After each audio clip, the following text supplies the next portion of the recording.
Hello बच्चों, welcome to the third episode of chapter exploring the mixtures and their separations from class 9th science CBSE course। और आज हमारा topic है the topic of crystallization। This topic is very important related to your exams और exam में इसमें से question आएगा आएगा और आएगा ही।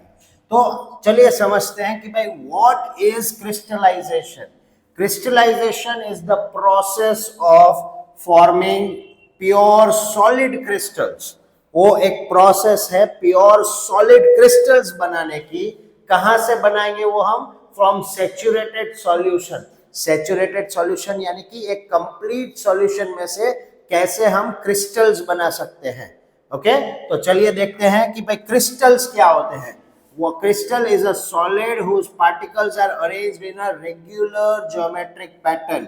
यानी कि फॉर एग्जांपल रॉक सॉल्ट के क्रिस्टल्स हो सकते हैं, शुगर के क्रिस्टल्स, मिश्री यानी कि हमारे घर में जो शुगर होती है वो, स्नोफ्लेक्स हो सकती है, बर्फ जो गिरती है उसके क्रिस्टल्स, क्वार्ट्ज क्रिस्टल्स है। So these are the examples of crystals. इसके साथ कुछ इंपॉर्टेंट टर्म्स भी जुड़ी हुई है। इंपॉर्टेंट टर्म्स कौन सी जुड़ी हुई है? वो है एक तो you know very well what is solute, you know very well what is solvent, you know very well what is saturated solution. अगर नहीं पता तो बता देता हूं, a solution that can not dissolve any more solvent. मैंने video के starting में ही बोला कि सैचुरेटेड सॉल्यूशन यानी कि कंप्लीट सॉल्यूशन, ऐसा सॉल्यूशन जिसमें अब और कोई भी सॉल्यूट ऐड नहीं हो सकता, उसे हम सैचुरेटेड सॉल्यूशन कहते हैं। एक और टर्मिनोलॉजी आती है वो है सोल्यूबिलिटी। सोल्यूबिलिटी यानी कि मैक्सिमम अमाउंट कितना सॉल्यूट का, मैक्सिमम अमाउंट कितना हम डिसॉल्व कर सकते हैं एक फिक्स्ड अमाउंट ऑफ सॉल्वेंट में। मान लो आपके पास 1 गिलास पानी है तो उसमें आप मैक्सिमम कितनी चम्मच सॉल्ट डाल सकते हैं, उस चीज को हम कहते हैं सोल्यूबिलिटी। उसके बाद है क्रिस्टल्स। क्रिस्टल्स जैसे कि हमने देखा, they are the pure solid particles, right. अब यूजेस ऑफ क्रिस्टलाइजेशन कहां पे हो रहा है?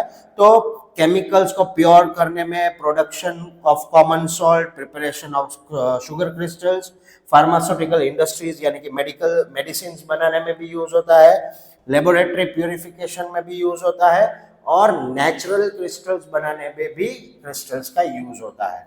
प्रिंसिपल क्या है क्रिस्टलाइजेशन का? कि पहले हमें सैचुरेटेड सॉल्यूशन को गर्म करना है और फिर उसको कूल करना है।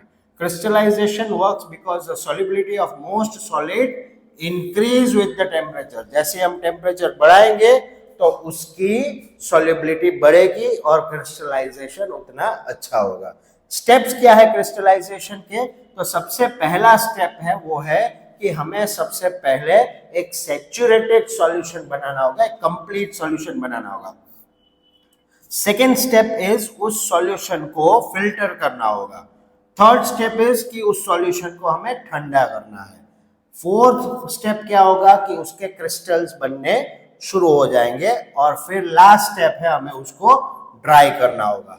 इस प्रकार से आप क्रिस्टलाइन प्रोसेस कर सकते हैं। क्रिस्टलाइजेशन प्रोसेस आप घर पे भी कर सकते हैं, लेकिन ज्यादातर क्रिस्टलाइजेशन प्रोसेस लेबोरेटरीज में होता है। उसके अलावा यहाँ पे मैंने एक लैब एक्टिविटी आपको दे रखी है कि कॉपर सल्फेट के क्रिस्टल कैसे बनाए जाए। अगर कॉपर सल्फेट है आपके पास और पानी है और साथ में वाटर बाथ, फनल और ग्लास रॉड है, तो इन सब चीजों की मदद से आप कॉपर सल्फेट के क्रिस्टल्स बना सकते हो। क्रिस्टल की साइज किसके ऊपर डिपेंडेंट है? तो अगर स्लो कूलिंग हो रहा है तो बड़े बड़े क्रिस्टल्स बनेंगे, अच्छे शेप वाले और प्योर बनेंगे।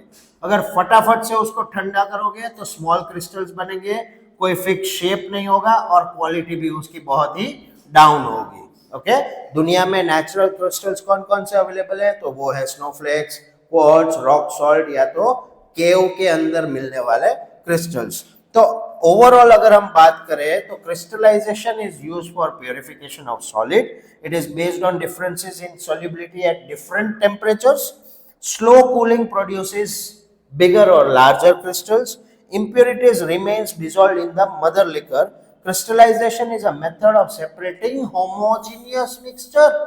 Homogeneous mixture को separate करने के लिए crystallization process use की जाती है। और in short में अगर हम crystallization की बात करें तो एक प्रकार की separation technique है जिसमें हमको प्योर सॉलिड क्रिस्टल्स मिलते हैं सैचुरेटेड सॉल्यूशंस के। आई होप आप लोगों को ये कॉन्सेप्ट समझ में आ चुका होगा, क्योंकि क्रिस्टलाइजेशन का टॉपिक आपके 10th क्लास में भी आने वाला है।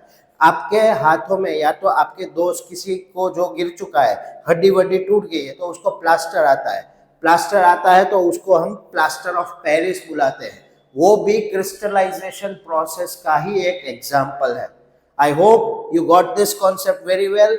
सी you again tomorrow. Good bye.